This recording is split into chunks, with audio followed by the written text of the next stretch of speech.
Cara Di samping mendekatkan. gerai kita ada juga samsat keliling. Kita Oke. punya 3 kendaraan samsat keliling. Biasa kita sebut, Kapan aja kelilingnya?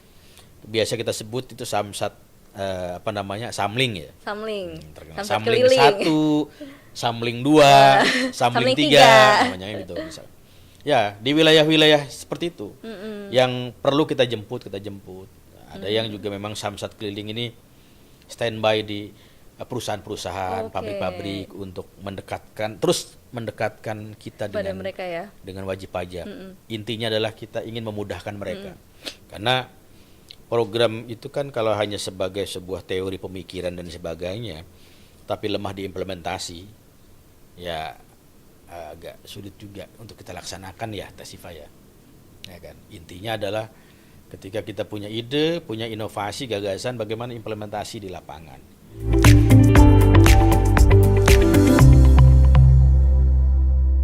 Oke, hari ini saya sudah bersama Kepala UPTD PPD Samsat Cikande. Tapi bukan hanya sekedar Kepala Samsat Cikande aja nih teman-teman. Rupanya saya sedang bersama tokoh aktivis pendiri Provinsi Banten. Ini dia Kang Haji Syadili, tapi biasa dipanggil Bang HS. Selamat datang Bang HS. Selamat datang, selamat Gimana? sore. Selamat sore ya. Gimana kabarnya Bang? Alhamdulillah baik. Hari ini sibuk banget ya kayaknya ya. Ya biasalah, Ya, namanya biasa lah ya. kita melaksanakan tugas. Oke, jadi sekarang kita mau ngobrol-ngobrol. Kita sharing-sharing aja ya Bang ya. Di sini kan kita tahu nih teman-teman, Bang HS nih akrabnya disapa Bang HS ya. Bang HS ini seorang tokoh aktivis pendiri Provinsi Banten. Di samping itu juga kepala Samsat Cikande ya Bang saat ini ya. Tapi sebelum Insya Allah. itu ya, sebelum kita membahas terkait Samsat Cikandenya ya Bang ya, kita mau ngebahas dulu nih cerita Bang HS ini sebelum saat ini sebagai kepala Samsat Cikande. Gimana dulu kuliahnya di mana, bagaimana aktivitasnya saat kuliah dulu, atau mungkin dulu seaktif apa sih Bang HS ini di perkuliahan, dan Oh iya. gimana nih Bang ceritanya kok bisa menjadi tokoh pendiri Provinsi Banten? Kayak menarik banget nih Bang. Coba deh diceritakan pada sobat Ekbis di sana. Baik, terima kasih Mbak Siva. Selamat sore buat kita semuanya. Memang pertanyaan cukup menarik ya kan, tentang profil saya sendiri. Profil Bang HS ya. Ya, yang pasti saya adalah orang kampung. Karena lahir Dari di mana kampung. tuh? Kalau lahirnya di kota itu, kalau orang kota itu lahirnya di alun-alun. Kalau di kampung di mana tuh? Kebetulan saya dilahirkan di daerah Pantura sana, Oke. di Kecamatan Tirtayasa. Wah. Sekolahnya pun di sana. Mungkin Mbak Siva bisa lihat di sana seperti apalah. Ya Oke. kan? Di sana banyak aktivitas masyarakat yang seperti biasa masyarakat Pantura, selain nelayan, petani dan sebagainya. Ya saya lahir di situ. Kebetulan SD saya pun di sana. Berarti asli Wong Serang ya? Asli Wong Serang. Wong Serang nih ya. Asli Wong Serang. SD di sana, SD Tirtayasa 1, SMP-nya juga di sana. Ya, karena memang orang kampung ya. Kebetulan pas mulai SMA saya sedikit ke tengah. Oh gitu. Ya, dasarnya Kemana kenapa tuh? sedikit ke tengah? Karena memang di sana belum ada SMA ya. Oh, jadi ada alasannya ya. Iya. Kebetulan SMA-nya di sini juga dekat, di SMA Ciruas. Ciruas. SMA Ciruas. Masih deket-deket lah ya. Ya, deket-deket lah. Kalau dulu kan ongkos dari sana ke Ciruas itu antara 50 perak sampai 100 perak itu untuk pelajar ya. Itu hitungannya mahal apa murah tuh dulu? Lumayan murah. Buat Masih kita murah ya, ya. masih kategori murah lah ya kan. Walaupun biasanya kan kalau pada saat itu kita pelajar itu berebut karena angkutannya jarang. Sehingga berdesak-desakan sambil berdiri sambil nungging juga kadang-kadang. Nah, Perjuangannya ya luar biasa ya. Karena kita itu kan mungkin setengah atau seperempat harga ya. Uh. Sehingga yang punya angkot itu kadang-kadang menomor sekiankan kita pelajar. Tapi ya itulah bagian dari dinamika dan sejarah perjuangan ya. Sampai pada kita selesai SMA. Kemudian setelah SMA kita mencoba peruntungan sebagaimana tekad kita ingin maju sebagai seperti halnya anak-anak muda yang lain Oh, ya. iya. Dan kita kuliah di IKIP Bandung Oh, pada saat kirain itu. di Untirta. Kirain masih di situ juga Iya, gitu. saya juga memang ini alumni Untirta kemarin tapi. Oh. Jadi di IKIP Bandung itu 95. Mm-mm. Nah, kemudian lulus tahun 2001. 2001. Lulusnya tahun 2000 tapi wisudanya 2001. Dan uniknya memang periode itu UPI pun mengalami IKIP Bandung pun bertransformasi menjadi UPI. Karena waktunya seiring berjalannya proses reformasi pada saat itu. Ya salah satunya mungkin kita juga punya andil atau peran yang kecil memang dalam proses reformasi pada waktu itu. Oh, jadi aktivis reformasi juga nih. Ya, karena kan reformasi itu kan 97 98 pada Iya. saat itu, ya kan. Jadi masih aktif-aktifnya ya saat Oh itu ya iya, di sedang perkuliahannya. sedang apa ya? Kalau anak sekarang tuh sedang gacor-gacornya, ya kan? Jadi ikut juga tuh. Iya. Mm-mm. Gitu. Jadi pada saat itu kan persentase ketakutan itu sangat sedikit seusia itu. Yang ada itu berani aja. Gitu. Apapun diterjang ya Bang ya. Ya, itu. Dan pasca reformasi itu kan kita semua tahu setelah tahun 98 Mm-mm. ya kan aspirasi daerah-daerah di Indonesia kan ya salah satunya wilayah kita juga di Banten yang memang pada saat itu masih ada di bagian Provinsi Jawa Barat ya kan melanjutkan sejarah perjuangan orang-orang tua kita yang pengen mandiri ya, bergulirlah gitu. Dari mulai 98 itu seingat kita perjuangan itu tahun 2000 baru 2000 ya dimulainya. sekitar Oktober awal Oktober tahun 2000 itu sudah Banten berdiri. Nah, di situ juga kemudian berbarengan dengan hari wisuda saya ya, kelulusan saya. Oh, gitu. Berbarengan. Iya. Tapi gimana nih Bang lika-likunya saat menjadi aktivis khususnya pendiri Provinsi Banten Bang? Pasti banyak dong lika-likunya. Banyak sekali ya. Nah, Kalau ya, diceritakan panjang nggak gitu. rel kereta yang ya. paling Bang HS inget deh, yang paling membekas banget deh. Yang paling membekas itu adalah pada saat kita beberapa organisasi mahasiswa kedaerahan di sana, karena dulu kan ibu kotanya Bandung ya, kita Jawa Iya, Barat. Jawa Barat ya. Ya, dari rekan-rekan yang Serang itu di organisasinya ada Kamayasa, keluarga mahasiswa Tirtayasa. Itu Oke. mahasiswa Serang se-Bandung Raya itu. Oh. Kebetulan sekali juga, secara kebetulan ketua umumnya saya. Ada rekan-rekan kita juga dari Pandeglang menghimpun dalam organisasi Kumandang. Dari Lebak juga, Kumala, rekan-rekan dari Tangerang juga Himata. Terus dari Cilegon ada KMJ. Seluruh Banten lah ya. Karena memang dinamikanya adanya di ibu kota provinsi, gerakan mahasiswa daerah pada saat itu memang relatif lebih dinamis ya. Apalagi isu besarnya adalah ingin mendirikan provinsi. Ya, sehingga kita mengkonsolidasi diri, bikin gerakan yang sampai hari ini kita terhimpun dalam sebuah wadah yang alumninya sudah seusia-usia saya ini. Dulu kita menyatukan sebuah gerakan namanya Forban. Forban, apa itu Forum Forban? Pergerakan Mahasiswa Banten. Oh, Di Bandung itu dulu. Gabungan semua organisasi kedaerahan Banten di sana. Dan sampai hari ini setiap ulang tahun Provinsi Banten malamnya biasanya kita kumpul para alumni itu. Nah, nanti Mbak Sipa juga bisa diajak. Masih nanti. aktif kumpul berarti ya? Masih. Ada yang mungkin jadi birokrat seperti saya, ada yang jadi pengusaha, ada yang jadi politisi, macam-macam itu. Dengan berbagai Ya. macam profesinya saat ini ya. Tapi biasanya ketika ulang tahun Banten, selalu malam harinya kumpul. Mungkin ya mengingat kembali, bernostalgia dan sebagainya. Bagaimana masa-masa menjadi aktivis dulu ya, Pak Iya. ya? Emang setelah lulus itu ya kita sebagai orang daerah ya pulang karena Banten sudah berdiri, apalagi tinggal bagaimana kita mengisi pembangunan di Banten. Ya, Jadi lika-likunya singkat cerita ya jadi PNS ya dulu ya. Awal tahun 2002 Oh 2002. Ya. Itu sudah jadi PNS. jadi PNS. Ya, terus setelah jadi PNS pun memang saya masih berdinamika di organisasi. ada beberapa organisasi yang kebetulan sekali saya aktif juga dulu di Gerakan Pemuda Islam Indonesia GPI Kabupaten Serang, terus di GPI Provinsi. Dan pada saat tahun 2007 Kota Serang berdiri, konsekuensi Kota Serang sebagai ibu kota jadi kota kan. Iya betul.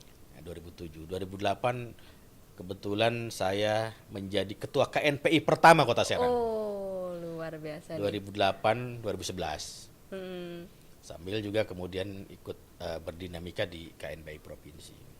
Itu organisasi yang beberapa yang masih saya ingat. Dan terakhir mungkin saya masuk juga di Presidium Korp Alumni HMI wilayah Kota Serang. Oke.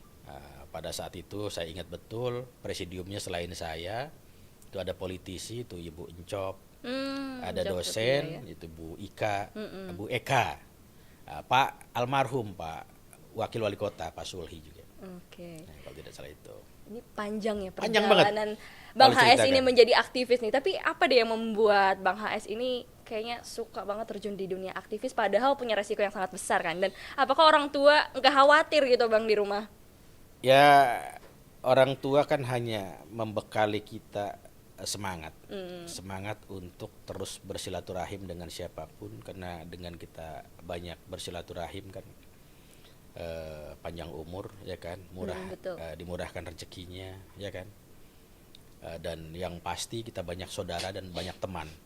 Itu hikmah yang kita dapatkan dari aktif itu ya, bahwa kemudian organisasi itu justru memberikan sumbangsi yang paling besar menurut pemahaman saya dalam dinamika kehidupan saya, di samping pendidikan formal tentunya. Jadi ketika jadi birokrat itu kan otomatis tuntutannya adalah bagaimana naik golongan, naik pangkat dan sebagainya. 2006 sempat juga saya melanjutkan S2 di UNIS ya. Oh, UNIS. UNIS itu Universitas Islam Syekh Yusuf ya, Tangerang. Oke. Sebelumnya S2-nya di UPI. Oh, cuman, di UPI juga? Ya, karena memang bolak-balik Serang Bandung luar biasa pada saat itu kan ya. Cipularang juga belum ada. Iya. Ya, luar biasa melelahkan. Capek banget dong itu ya. Akhirnya ya sudahlah kita tempuh karena sambil bekerja.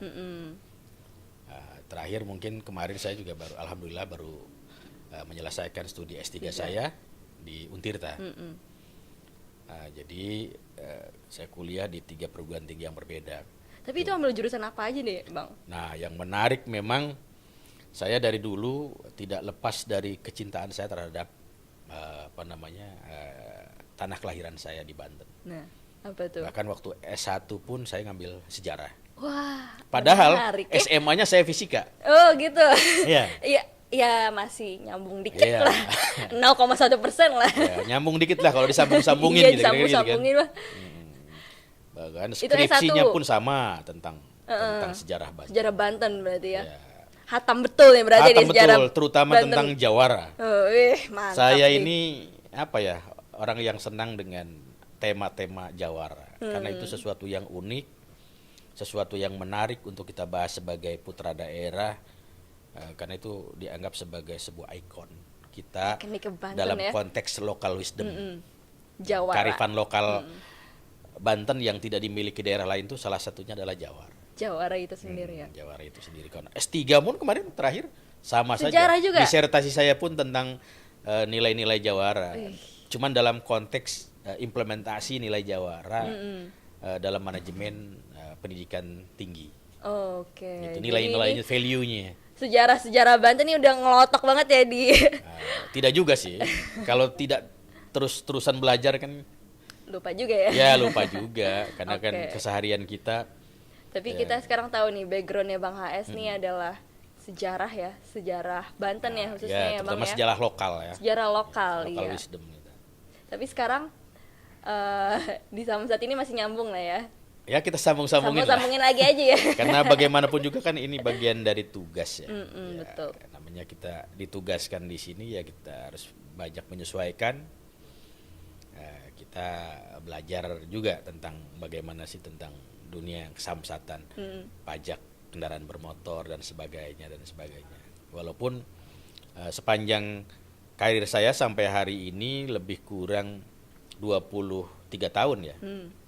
20 tahun. Ya, di birokrasi sejak Banten berdiri itu sudah berapa dinas ya yang pernah saya tempati dulu. Pertama dulu waktu itu saya ada di Dinas Kelautan pertama kali. Oh, sempet di kelautan juga berarti? Pertama kali CPNS itu Dinas Kelautan. Hmm. Nah, dan saya juga banyak belajar tentang bagaimana pelelangan ikan, bagaimana menanam mangrove dan sebagainya. Terus dari Dinas Kelautan itu kemudian bergeser ke Dinas Pendidikan. Nah, Oke. kali itu sesuai dengan masih background sejalan saya. Ya. Nah, di situ berdinamika setelah lebih kurang berapa tahun, hampir 5 tahun. Kemudian mutasi juga ke sekretariat DPRD. Ya agak nyambung juga lah dengan pendidikan sejarah karena di situ banyaknya orang-orang politik ya. Dan sejarah itu biasanya nggak lepas dari urusan politik. Nah, panjang juga di situ di sekretariat DPRD itu Provinsi Banten. Kemudian kembali lagi ke Dindik lagi. Oh gitu. Ya, dan saya mengalami sebuah tantangan yang menurut saya sangat berarti ya. Apa tuh, sangat memiliki makna yang cukup mendalam buat saya. Ya, ketika saya dimutasi di Badan Penghubung Daerah. Oke. Di daerah Tebet sana, Jakarta. Nah, yang itu sebagaimana kantor perwakilan provinsi seluruh Indonesia di Jakarta. Pulang dari sana, saya mendapat tugas untuk ngurusin desa. Di Dinas Pemberdayaan Masyarakat dan Desa. Ngurusin desa sekitar 2,5 tahun lah ya. Gitu. Nah, sehingga saya tahu bagaimana karakteristik kepala desa, bagaimana karakteristik daerah atau pedesaan. Sekitar 1.238 desa di 4 kabupaten yang ada di Banten. Jadi sedikit banyak lumayan agak tahu lah ya tentang bagaimana dinamika di kehidupan di perdesaan sana ya. Ya, terutama kehidupan tentang pemerintahan desa. Nah, setelah itu baru kemudian kemarin hampir belum setahun kami mutasi di Badan Pendapatan Daerah, khususnya di Cikande ini. Ya kalau di Cikande ini kan kalau secara lokus kewilayahan ada kesan saya pulang kampung. Iya. Dulu SMA jadi Ciruas, sekarang di Ciruas lagi ya kan. Seperti itu di wilayah Kabupaten Serang. Menarik juga di sini. Tapi selama Bang HS menjalani hidup nih sebagai aktivis, birokrat dan lain-lain, ada gak sih prinsip yang selalu dipegang nih sama Bang HS?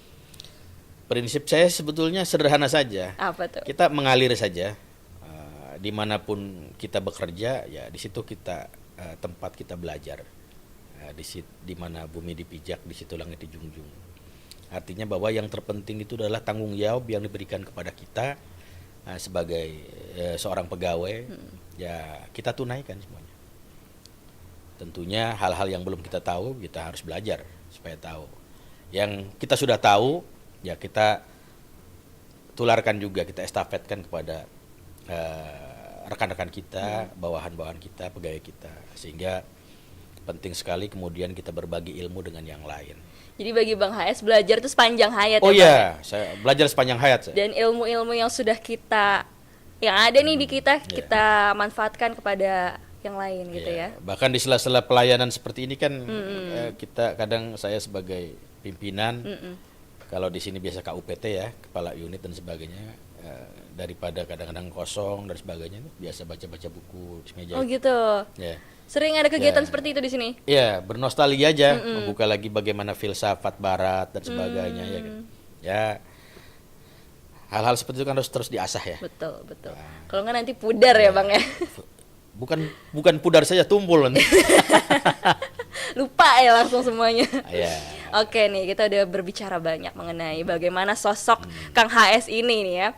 Dan mungkin sekarang kita mulai bicara terkait persamsatan nih Bang. Samsat yang ada di Cikande ini nih. Pertama kita mau tahu bagaimana kondisi umum wilayah Cikande ini Bang.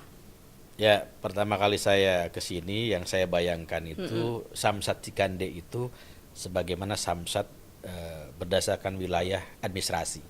Hmm, Nah, adanya di Kabupaten Serang kan. Awalnya saya hanya berpikir bahwa oh Cikande itu Samsat Kabupaten Serang, oke. lokusnya ya Heeh. wilayahnya.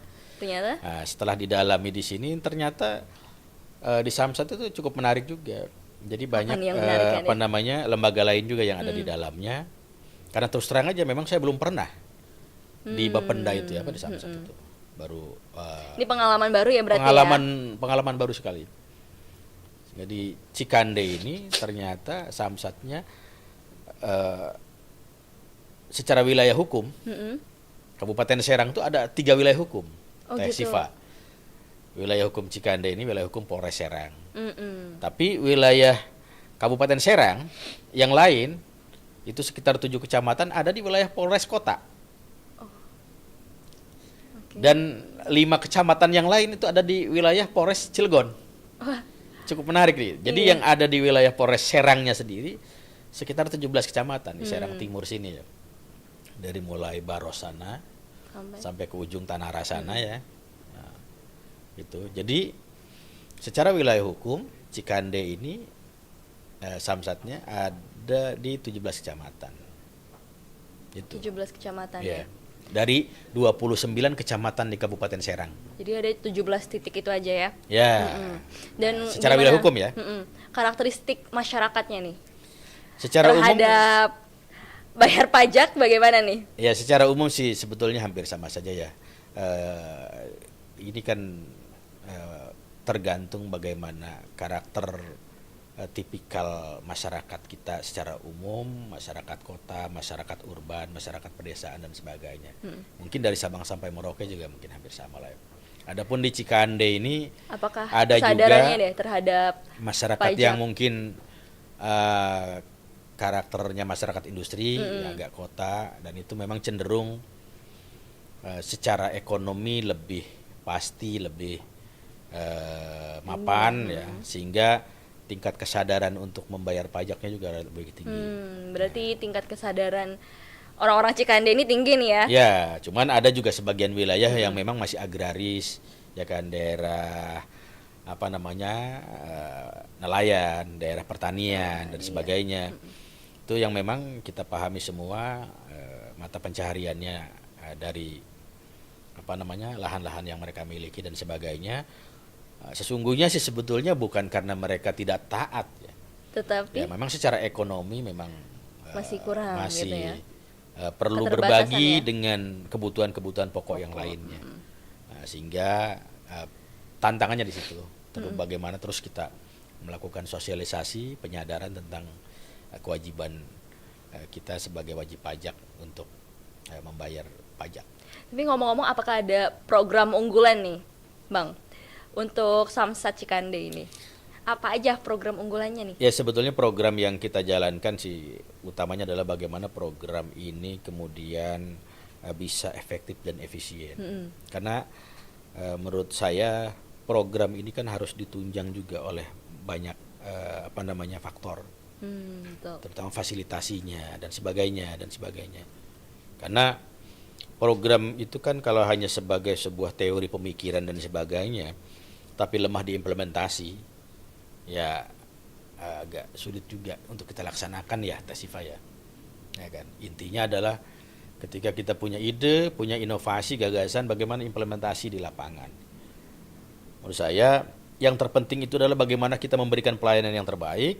Yang kedua, bagaimana kemudian kita mendekatkan jarak layanan itu agar masyarakat dalam hal ini wajib pajak tidak terlalu terbebani. Sudah mau bayar pajaknya mereka agak berat juga, mereka juga harus berbiaya mungkin Biaya transportasi pokok, dan iya. sebagainya. Oh iya, betul. Sehingga di kita ini di Cikande ini bukan saja ada di sini sebagai induknya di Ciruas. Nah, ini juga agak sedikit menjadi tantangan juga, namanya Cikande tapi posisinya di Ciruas. Tapi insya Allah karena memang ini kita sudah menjadi Ciruas. Ya kan, tinggal nanti proses transformasinya saja. Tuh. Ya, sudah sah menjadi Ciruas sebetulnya. bukan Cikande lagi, karena posisinya kan lokusnya di sini. Kita juga punya layanan yang relatif lebih mendekatkan kita kepada masyarakat. Itu dengan cara apa tuh mendekatkan diri kepada masyarakat? Kita ada gerai. Gerai, oke, ada yang banyak ada gerainya di ya. kecamatan-kecamatan yang memang untuk memperpendek jarak. Kita punya sekitar 5 gerai. Oh, bukan, kirain 17 gerai. 5. Jadi kan ada 17 kecamatan ya. Itu kan mencakup, kalau kondisi gerai itu kan tergantung bagaimana potensi. Ya kan. Kalau 17 gerai kan luar biasa, nanti fasilitasinya juga berat mungkin. Iya, betul. Ya, jadi ada sekitar 5, ada di Cikande sana juga. Ada di Petir, ada di Keramat Watu, di Anyar, ada di Bojonegara juga. Itu 5 gerainya Ya. itu cara Di samping mendekatkan. gerai kita ada juga samsat keliling. Kita Oke. punya 3 kendaraan samsat keliling. Biasa kita Kapan sebut, aja kelilingnya? itu samsat samling ya. Samling. Terkenal. Samsat Samling keliling. 1, samling 2, Samling samling 3, tiga. namanya gitu misal. Ya, di wilayah-wilayah seperti itu. Yang perlu kita jemput. Ada yang juga memang samsat keliling ini standby di perusahaan-perusahaan, Oke. pabrik-pabrik untuk mendekatkan kita Pada dengan mereka ya. dengan wajib pajak. Intinya adalah kita ingin memudahkan mereka. Ya kan? Selain itu apa ada inovasi lain nih, Pak? Inovasi lain adalah sebagaimana yang bisa kita lakukan, terutama terkait dengan misalkan pendataan yang sifatnya menggunakan jasa kurir, terus pendataan yang sifatnya door to door dan sebagainya, ya kan. Barusan kemarin kebetulan. Kenapa nih? Kemarin kita Kenapa lakukan kemarin? gelar penertiban pajak. Gelar Kendaraan. penertiban Ya. pajak. Kalau istilah dulu sih razia ya. Oh, razia. Ya, cuman kalau razia itu kan kesannya kan serem. Jadi Ya ini kan? namanya diubah ya. Ya, jadi namanya itu harus diperhalus juga supaya masyarakat juga Nggak tidak takut ya. tidak apa ya Nggak namanya. razia gitu ya. Razia itu kan kesannya ya gimana ya? Jadi namanya kan gelar penertiban pajak kendaraan bermotor. Untuk terus menertibkan, menyadarkan juga wajib-wajib pajak itu terus melakukan proses pembayaran, karena apapun yang kita lakukan adalah demi kepentingan pendapatan daerah dalam rangka terus mendorong roda pembangunan di provinsi Banten. Tapi dalam pelaksanaannya ini di lapangan ya, Pak, apa banyak sekali tantangan-tantangan yang dihadapi, Pak? Apa aja tuh tantangan-tantangan yang dihadapi? Ya, tantangan-tantangan itu biasalah kalau di kita namanya sebuah lembaga, ya, lembaga pemerintah biasanya terkait dengan fasilitasi anggaran dan sebagainya. Yang Biasanya paling gitu. sering dihadapi deh, Pak. Yang paling sering dihadapi ya kita menghadapi masyarakat yang memang semakin melek ya, masyarakat yang kritis, ya kan, tentang Wajib pajak. tentang pajak dan sebagainya. Oleh karena itu ya saya dorong terus pada rekan-rekan untuk terus belajar dan menguasai apa yang dia kerjakan. Betul. Ya kan? Jangan kemudian ketika ada pertanyaan dari warga atau wajib pajak, Nggak bisa jawab. ya seperti itu. Inovasi-inovasi terus kita lakukan dan alhamdulillah sampai hari ini tidak atau belum memenuhi kendala yang signifikan ya. Sampai hari ini kita cukup relatif lancar. Tapi banyak juga ya masyarakat yang skeptis tentang perpajakan ini ya, kayak karena ya tahu sendiri ya, mungkin di luar banyak oknum-oknum pajak yang nakal ya, Pak ya. Jadi mencemari nama baik perpajakan ini gitu. Ya kita tidak ada menutup mata itu, Mbak Ziva. Artinya gini, kalau kita bicara oknum kan bukan hanya urusan pajak ya, saya pikir di semua sendi kehidupan juga selalu ada ya. Ya baik urusannya sosial, ekonomi, politik dan sebagainya, selalu ada lah hal-hal seperti Betul. itu. Yang terpenting itu bagaimana pengawasan yang kita lakukan cukup ketat, terus kita juga terus menerapkan pedoman, panduan agar itu dipedomani dan dipatuhi oleh seluruh Oke, nih menarik nih, pegawai Pak. kita dalam rangka memberikan pelayanan yang terbaik. Betul. Menarik nih. Tadi terkait memantau gimana Iya. sih pajak ini. Tapi apakah masyarakat tuh juga bisa ikut memantau, Pak? Si pajak ini digunakan untuk apa tuh bisa mantau gak sih kita tuh? Ya mungkin masyarakat ya, sebagai masyarakat gitu. ya masyarakat bisa saja sih sebetulnya. Itu kan bagian dari proses apa ya, proses transparansi ya. Hmm. Ya kan? Bahwa kemudian kita menyampaikan bahwa fungsi dari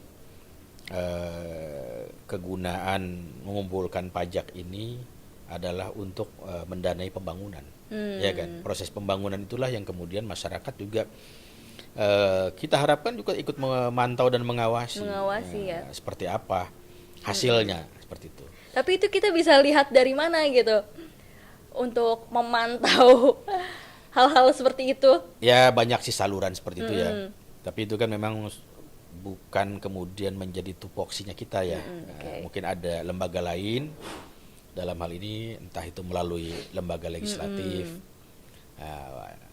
yang di apa namanya oleh wakil-wakilnya ya kan. Betul. Seperti itu.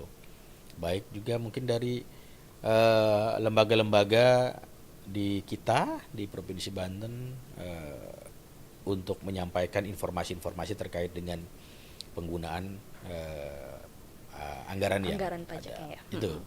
Begitu ya. Jadi sebenarnya kita harus tetap bayar pajak ya. Oh iya, ya kan? Karena itu untuk kan kita orang juga ya, Pak bijak ya. taat pajak. Untuk kita juga kan, pembangunan daerah kita juga iya. gitu ya. Oke nih, bicara terkait prasarana ya Pak ya. Bagaimana prasarana atau juga SDM yang ada di Samsat Cikande ini Pak? Ya. Apakah sudah sesuai dengan standar mungkin yang seharusnya gitu? Intinya begini menurut saya. Kalau kita bicara ideal, ya kan, mungkin sulit ya, yang namanya. Ukuran ideal itu kan ukuran di mana semua kategori itu kan harus terpenuhi, ya kan. Tapi kan dalam konteks pengelolaan sebuah manajemen organisasi, ya kan, ada saja kadang, ya kan, kekurang lengkapan, kekurang puasan dan sebagainya itu. Khususnya di Cikande ini. Kalau kita bicara personil, ya mungkin samalah dengan rekan-rekan yang lain di UPT yang lain. Masih kekurangan. Masih sangat kurang, terutama PNS ya.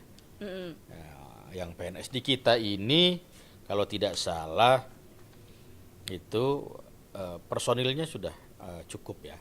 Okay. Walaupun masih kurang ya. Cukup itu kan bukan berarti tidak cukup. Iya, cukup, tapi lebih ya. Itu lebih baik gitu ya. Kita itu PNS-nya baru 29. Oh. Ya kan. Idealnya kita itu sudah hasil analisis kita itu sekitar 35. Ya kita butuh 6 lagi lah ya kan. Nah, di sini kita juga ada pegawai kita tetap sekitar 60-an. Terus ada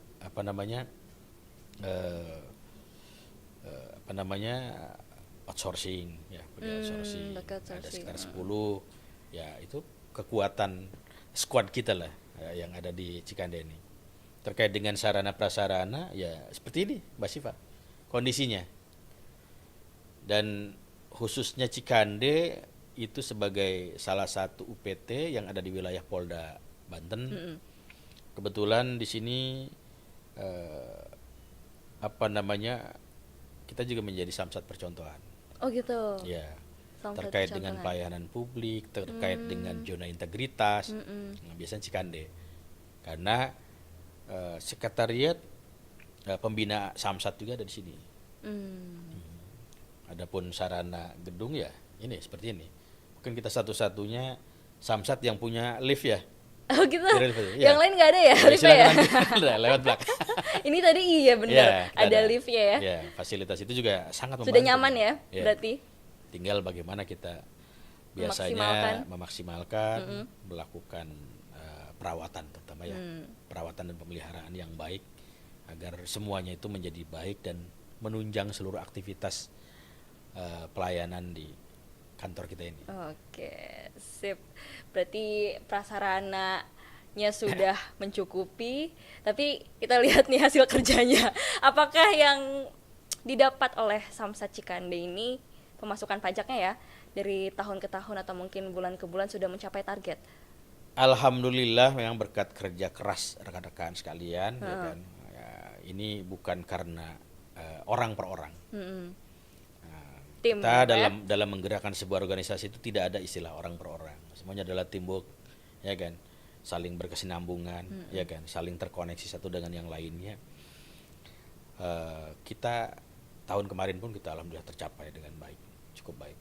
Nah, target yang dibebankan kepada Cikande sesuai dengan apa namanya waktunya kita target itu kita capai. Berapa tuh Pak kalau boleh tahu?